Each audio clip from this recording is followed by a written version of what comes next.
3rd degree मिलते ही सोनम रघुवंशी ने कबूल कर लिया अपना गुनाह। अब उसके लिए सिर्फ एक रास्ता बचा है, फांसी। जी हाँ, वही सोनम रघुवंशी जो पिछले कई दिनों से पुलिस को लगातार गुमराह करती रही, झूठ पे झूठ बोलती रही। अब पुलिस की सख्ती के आगे उसने अपना हर एक गुनाह कबूल लिया है और जो कुछ भी उसने पुलिस को बताया वो किसी हॉरर फिल्म की स्क्रिप्ट से कम नहीं था। सोनम के इस कबूलनामे के बाद खुद पुलिस भी हैरान रह गई, उनके पसीने छूट गए। आखिर एक महिला इतना खौफनाक प्लान कैसे बना सकती है? इस केस को पुलिस ने रेयरेस्ट ऑफ द रेयर करार दिया है और सारे सबूतों को इकट्ठा करके अब फांसी की सजा दिलवाने की प्रक्रिया शुरू कर दी गई है। सिर्फ सोनम ही नहीं, उसका आशिक राज कुशवाहा भी अब जुर्म कबूल कर चुका है। आखिर कैसे भोले भाले राजा को सोनम ने अपने आशिक के साथ मिलकर मौत के घाट उतारा? इसके बारे में अब तक आपने जो भी सुना है वो अधूरी कहानी थी, लेकिन आज मैं पूरे फैक्ट्स, सबूत और पुलिस के अनुसार आपको इस केस का वो एक एक सच बताने वाला हूं जिसे आप लोगों से अब तक छिपाया गया है। लेकिन वीडियो शुरू करने से पहले मेरी आपसे एक छोटी सी गुजारिश है। आज आप भले ही चैनल को सब्सक्राइब ना करें, लेकिन इस वीडियो को अंत तक जरूर देखिए और कमेंट में सोनम जैसी कातिल के लिए और राजा के जस्टिस के लिए अपने मन से कुछ ना कुछ जरूर लिखिए, ताकि पूरे देश को पता चल सके कि कितने लोग राजा के सपोर्ट में हैं। मार डालो इसे। मेघालय की वादियों में सोनम के द्वारा कहे गए ये सिर्फ 3 शब्द नहीं थे। ये वो खंजर था जिसने एक पति के सीने को नहीं, बल्कि उस रिश्ते को छलनी कर दिया जिसे हम और आप शादी कहते हैं। मेघालय की वादियों में जब सोनम ने कहा मार डालो इसे, तो हर कसम, हर वादा खून से लथपथ जमीन पर पड़ा था। इस कहानी की शुरुआत होती है 1 अक्टूबर 2024 को। रामनवमी का दिन था और रघुवंशी समाज का भंडारा था। इसी दिन समाज के लोग शादी के योग्य लड़के लड़कियों के नाम समाज के रजिस्टर में लिख देते हैं। सोनम की फैमिली वालों ने जब उस रजिस्टर में राजा रघुवंशी की डिटेल्स पढ़ी तो उन्हें लड़का अच्छा लगा। एक तो राजा का काम भी अच्छा था, दूसरा वो इंदौर का ही रहने वाला था। उसके बाद सोनम की माँ का राजा के घर फोन आया। वो लोग मिलने आए, फिर लड़का लड़की आपस में मिले और बात पक्की हो गई। लेकिन शुरू में ही राजा ने एक ऐसी बात नोट की जिसे उसके परिवार वाले अगर समझ जाते तो शायद राजा की जान बच भी सकती थी। राजा ने एक दिन अपनी माँ को बताया कि सोनम मुझ में इंटरेस्ट नहीं ले रही है। राजा दरअसल सोनम के साथ फिल्म देखने जाना चाहता था। सोनम ने इसके लिए मना कर दिया। राजा फोन भी करता था तो सोनम उससे बात नहीं करती थी। राजा की माँ ने इस बारे में सोनम से पूछा तो उसने कहा, मैं ऑफिस में बिजी होती हूँ, इसलिए बात नहीं कर पाती। तब राजा के परिवार ने इस पर ज्यादा ध्यान नहीं दिया। उन्होंने सोचा कि शायद सोनम सही कह रही हो। फिर आया 10 मई का वो दिन। दोनों की शादी हो गई। दोनों का परिवार खुश था, मगर यहाँ पर एक ट्विस्ट आया। राजा शादी के बाद कश्मीर घूमने जाना चाहता था, लेकिन पहलगाम हादसे के बाद वो प्रोग्राम उसे टालना पड़ा। लेकिन तभी सोनम ने बिना राजा से पूछे मेघालय की टिकट बुक कर दी। जब सोनम ने ऐसा किया तो राजा भी हैरान हुआ। उसने अपनी माँ को बताया कि सोनम ने मेघालय की टिकट बुक करा दी है। टिकट हो गया था, इसलिए माँ ने भी अधूरे मन से कह दिया, ठीक है चले जाओ। हनीमून पर जाने से पहले ही सोनम ने हनीमून के नाम पर राजा से अपने अकाउंट में 9,50,000 रुपए ट्रांसफर भी करवा लिए थे। दोनों पति पत्नी 20 मई को हनीमून के लिए मेघालय रवाना हुए थे। 22 मई को दोनों शिलांग के मावलखियाट गांव स्थित शिपारा होम स्टे में ठहरे थे। लेकिन 23 मई को उनके साथ कुछ ऐसा होता है जो किसी हॉरर स्टोरी से कम नहीं है। दरअसल 20 मई को राजा और सोनम गुवाहाटी एयरपोर्ट में लैंड करते हैं। फिर वो लोग कामाख्या देवी के दर्शन करने के लिए जाते हैं। असम में 1 से 2 दिन घूमने के बाद 22 मई को राजा और सोनम शिलांग में पहुंच जाते हैं। वहां के एक लोकल रेंटल एजेंसी से वो लोग एक स्कूटी किराए पर लेते हैं और उसी स्कूटी से आसपास के कुछ जगह घूमते हैं। अगले दिन यानी कि 23 मई की सुबह 5:30 पर वो लोग अपने होटल से चेकआउट कर लेते हैं। वो लोग अपने लगेज बैग को स्कूटी में कैरी करके घूम नहीं सकते थे, इसीलिए उनके पास जितना भी कीमती सामान था उसे वे एक छोटे बैग में डालते हैं और बाकी का लगेज उसी होटल के रिसेप्शन में छोड़ देते हैं। उस दिन सोनम का फास्टिंग था, इसलिए वो लोग एक दुकान से कुछ फ्रूट्स खरीदते हैं और कॉफी पीते हैं। उसके बाद वे लोग उसरा हिल्स की तरफ बढ़ते हैं, जो कि शिलांग से लगभग 60 किलोमीटर दूर है। वहां पहुंचने के बाद दोपहर करीब 1 से 1:30 बजे के बीच सोनम अपनी सासू माँ से फोन पर बात करती है। Hello hello. हाँ मैं राजा का फोन चालू नहीं हुआ अभी नहीं हुआ, बस हम चढ़ाई कर रहे हैं। हम ऊपर चढ़ गए फिर फोन लगाते हैं। इसी कॉल रिकॉर्डिंग से पता चलता है कि राजा और सोनम को नीचे जाकर जहां घूमना था वो उस जगह पर ऑलरेडी घूम चुके थे और करीब 1:30 बजे के आसपास अपने स्कूटी के पास लौट रहे थे। ये राजा और सोनम का आखिरी कॉल होता है, क्योंकि 1:47 पर जब राजा के बड़े भाई सोनम को कॉल करते हैं तो सोनम का मोबाइल रिंग तो होता है लेकिन कोई रिसीव नहीं करता। राजा का फोन तो पहले से ही स्विच ऑफ था, लेकिन 24 मई को सोनम का फोन भी बंद हो जाता है। अब यह क्लियर हो जाता है कि 1:20 से लेकर 1:47 के बीच ही कुछ अनहोनी हुई थी। राजा के बड़े भाई विपिन तुरंत शिलांग पहुंचते हैं। जब वे होटल पहुंचते हैं तो वहां पता चलता है कि राजा और सोनम 23 मई की सुबह 5:30 पर चेकआउट कर चुके थे और उनका लगेज अभी तक वहीं रखा हुआ है। तब से इस बैग को कोई लेने नहीं आया। ये सुनते ही विपिन को यकीन हो जाता है कि कुछ न कुछ तो अनहोनी हुई है, जरूर दोनों किसी मुसीबत में हैं। राजा और सोनम का घर वालों से बात हुए 1 दिन से ज्यादा हो चुका था। ऊपर से पूरा नॉर्थ ईस्ट भारी बारिश की चपेट में था। कई जगह बाढ़ और लैंडस्लाइड की वजह से रेड अलर्ट लगा हुआ था। ऐसे में समय रहते खोजबीन नहीं होती तो उनका मिलना मुश्किल हो जाता। इसलिए राजा के बड़े भाई विपिन ईस्ट खासी हिल्स पुलिस को इन्फॉर्म करते हैं, लेकिन खराब मौसम की वजह से पुलिस भी ज्यादा कुछ नहीं कर पाती। इसलिए खुद ही राजा के फैमिली वाले राजा और सोनम को ढूंढना शुरू कर देते हैं। राजा और सोनम ने अपने ट्रिप की कई फोटो और वीडियो अपने परिवार को भेजे थे। इन्हीं में से एक फोटो में पीछे एक पोस्टर दिखता है, जिसकी मदद से वे उस स्कूटी वाले तक पहुंचते हैं जिससे राजा ने स्कूटी किराए पर ली थी। वो बताता है कि उस स्कूटी में GPS ट्रैकर लगा है, जिससे उसकी लोकेशन पता चल जाती है।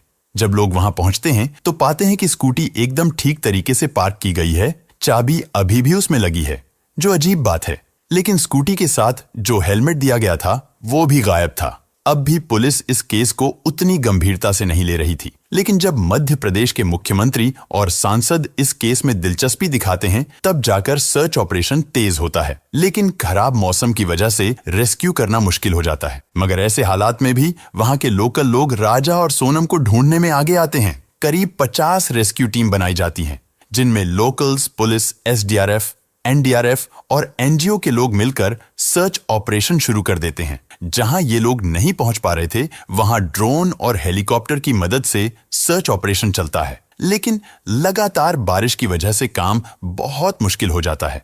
बारिश लगातार हो रही थी, जिसके चलते काफी दिक्कतें हो रही थीं। 2 जून को यानी कि लापता होने के 10 दिन बाद जहां स्कूटी मिली थी वहां से 25 किलोमीटर दूर एक बॉडी मिलती है। हाथ में एक टैटू बना हुआ था और उसमें राजा लिखा हुआ था। जब पुलिस वाले विपिन को ये बॉडी दिखाते हैं तो विपिन उसे पहचान लेते हैं कि ये तो उनके ही भाई की बॉडी है। सबका जो डर था वो सच हो जाता है।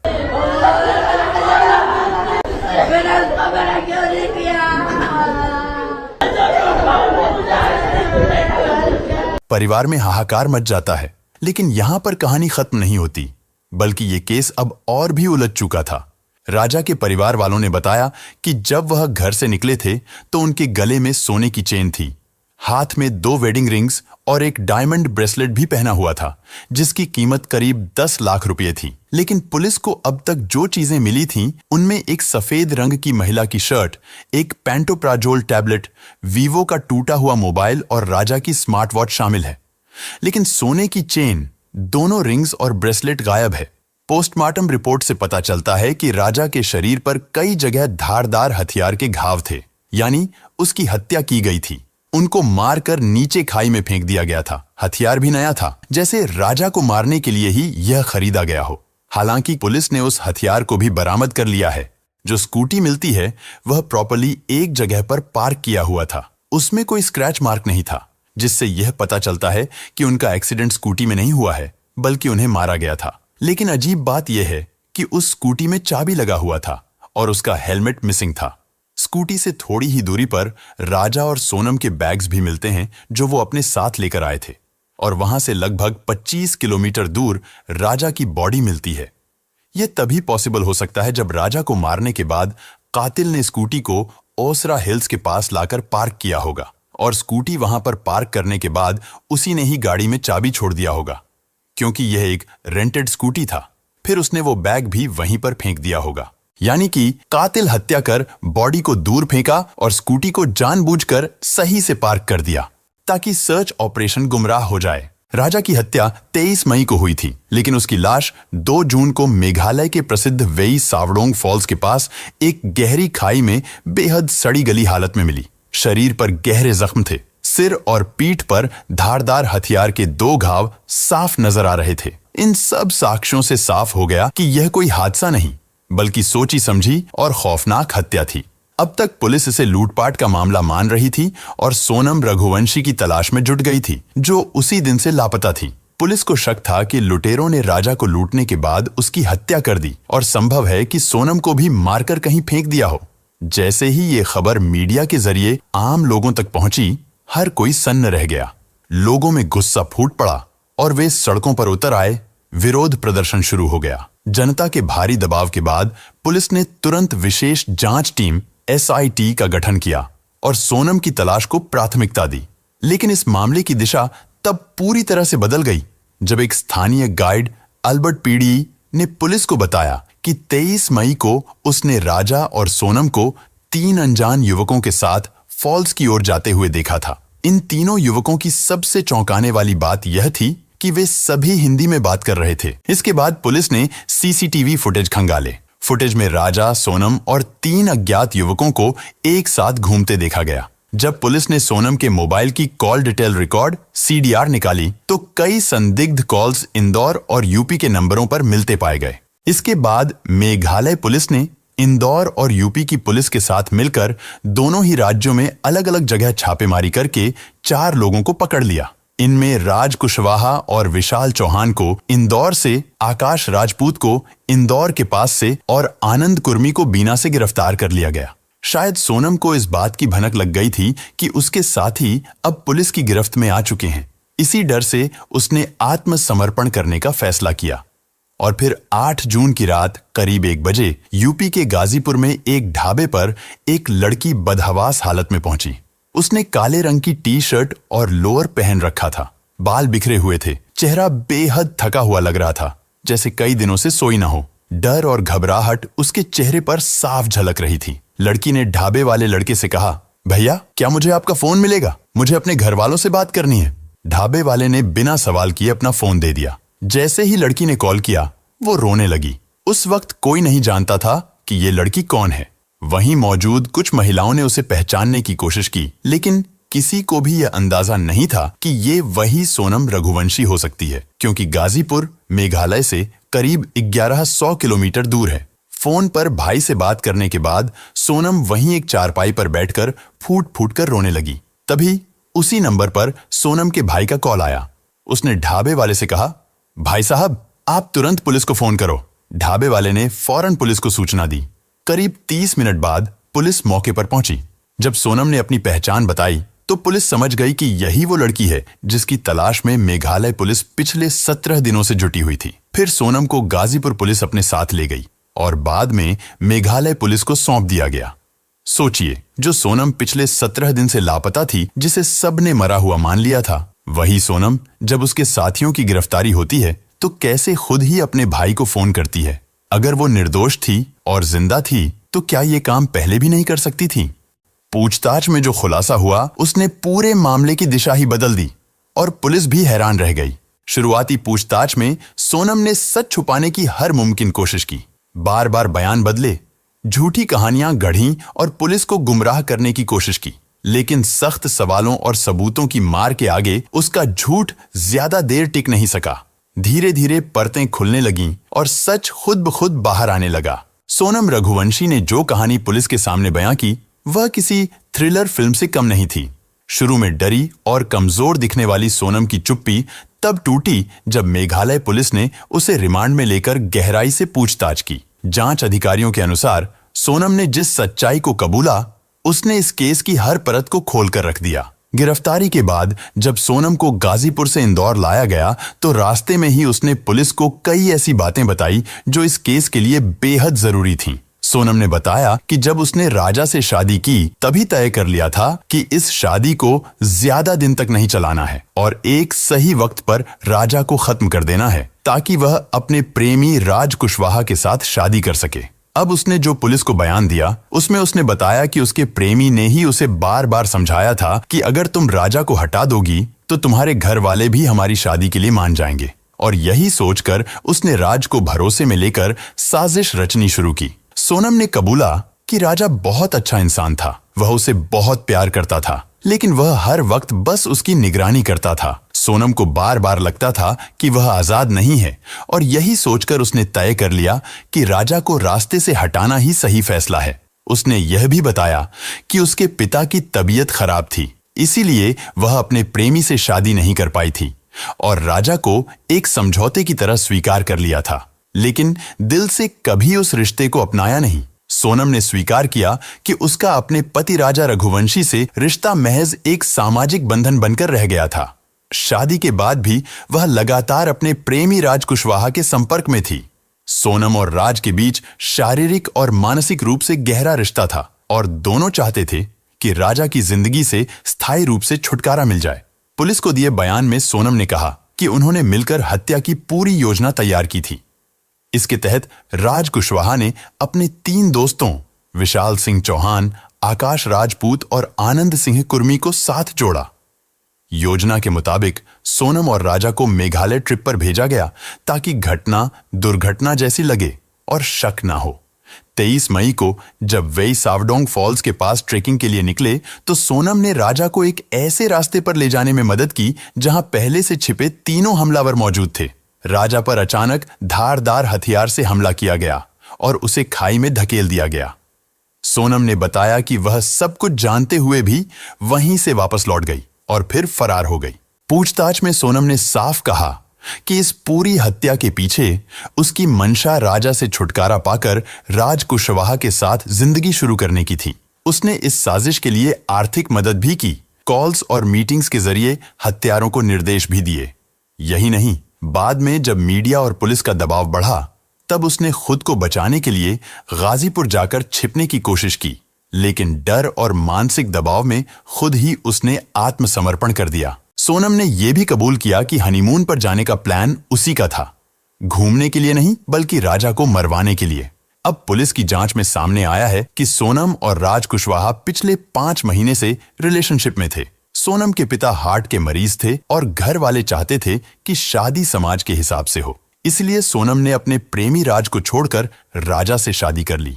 लेकिन मन में पहले ही प्लान था कि शादी के बाद राजा को रास्ते से हटा दिया जाएगा ताकि वह फिर से राज के साथ जिंदगी बिता सके, और यही हुआ। सोनम ने पूरी प्लानिंग की थी और शादी के 5 दिन बाद 16 मई को इंदौर के सुपर कॉरिडोर पर एक कैफे में बैठकर उसने अपने प्रेमी राज के साथ राजा की हत्या की साजिश रची। राज ने अपने 3 दोस्तों विशाल चौहान, आकाश राजपूत और आनंद कुर्मी को इस मर्डर प्लान में शामिल किया और उसी रात 6 घंटे तक फोन पर सोनम से बात कर पूरी योजना समझाई। सोनम को एक कीपैड फोन, एंड्रॉयड मोबाइल और नई सिम दी गई ताकि वह लगातार संपर्क में रहे, और इन सब चीजों की कीमत पहले ही राज ने चुकाई।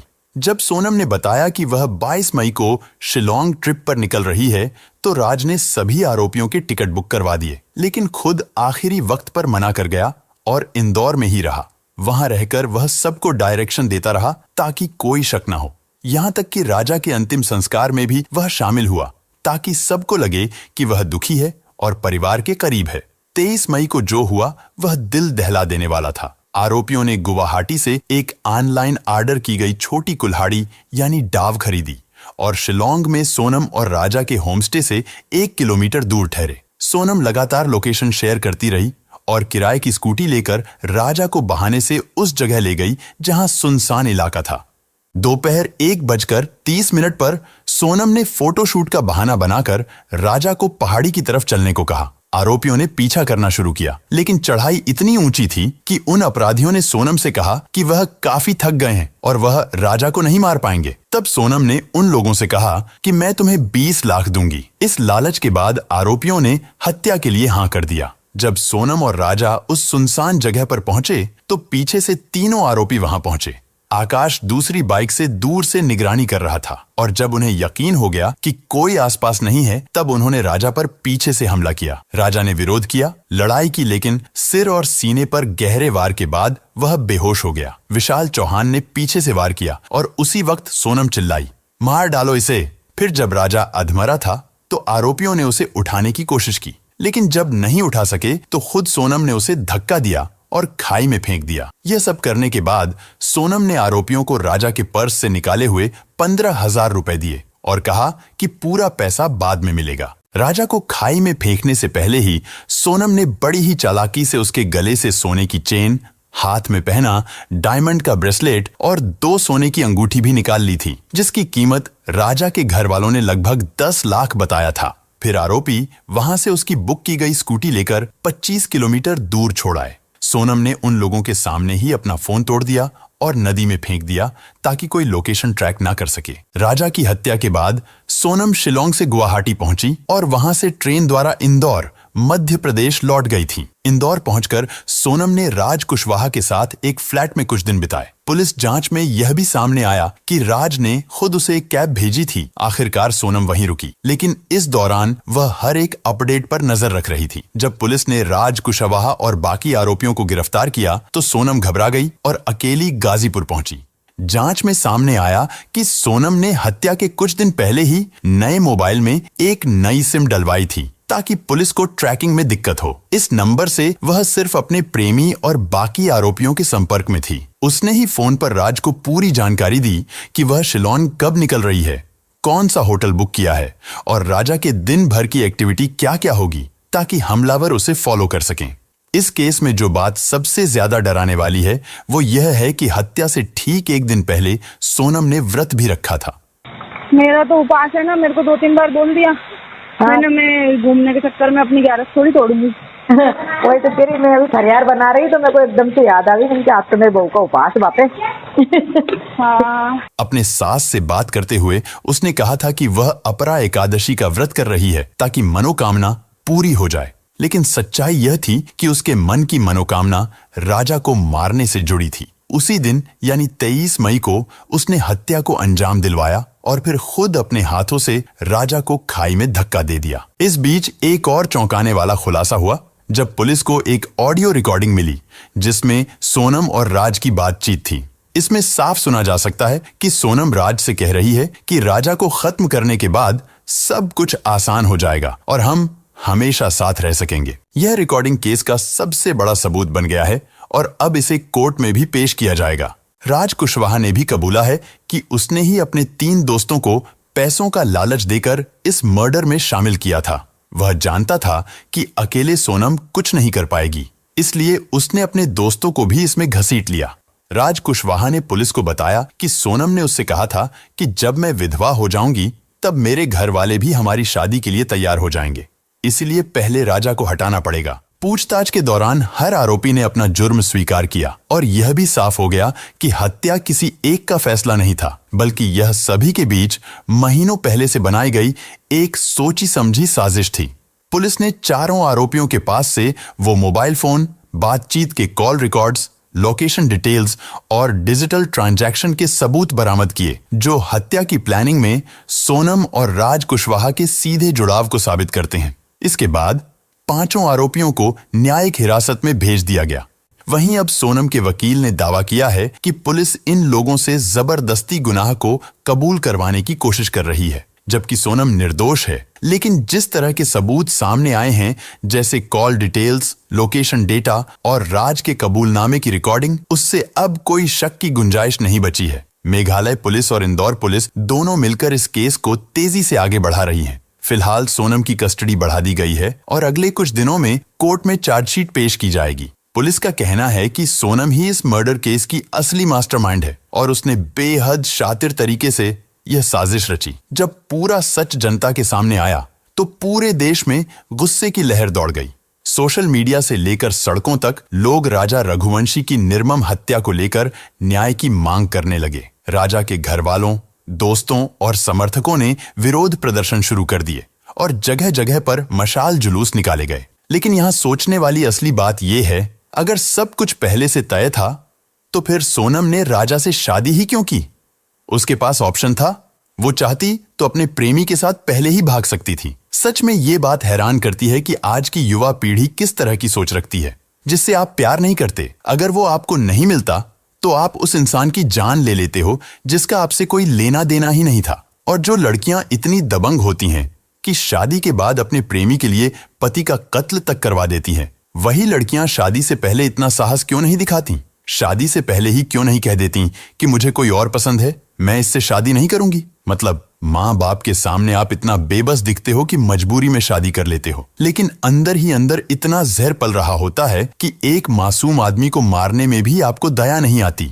मुझे नहीं पता ये कैसी सोच है, लेकिन इतना जरूर कह सकता हूँ, इस सोच ने न जाने कितने घर बर्बाद कर दिए और हजारों लाखों लोगों को डर में जीने पर मजबूर कर दिया। वीडियो के अंत में मैं बस आपसे एक बात कहना चाहूंगा, जब भी कोई लड़का अपने माता पिता की पसंद से शादी करने जाए तो लड़की से उसकी डिग्री या बायोडाटा ना पूछो, उससे पसंद नापसंद ना पूछो, उससे बस ये पूछो कि तुम्हारा किसी से अफेयर तो नहीं है।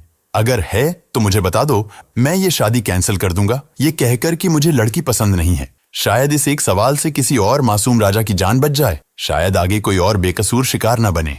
ऐसे लोगों को सिर्फ उम्र कैद नहीं, फांसी की सजा मिलनी चाहिए, ताकि समाज में डर बने और कोई भी पत्नी प्रेमी के साथ मिलकर अपने पति की जान लेने की हिम्मत न कर सके। लोग लगातार सरकार से मांग कर रहे हैं कि आरोपियों को कड़ी से कड़ी सजा दी जाए। कुछ लोग यहां तक कह रहे हैं कि अगर इस केस में भी सख्त सजा नहीं हुई तो समाज में और ऐसे केस बढ़ सकते हैं। लेकिन आपका इस पूरे केस पर क्या कहना है, कमेंट में जरूर लिखें। इस वीडियो को ज्यादा से ज्यादा शेयर करिए ताकि लोगों को सोनम की हकीकत पता चल सके और राजा को न्याय मिल सके। साथ ही इस केस से जुड़ी हर अपडेट पाने के लिए चैनल को सब्सक्राइब करके बेल नोटिफिकेशन को ऑल पर सेलेक्ट कर लें, ताकि हमारी नई वीडियो की नोटिफिकेशन आपको सबसे पहले मिल सके।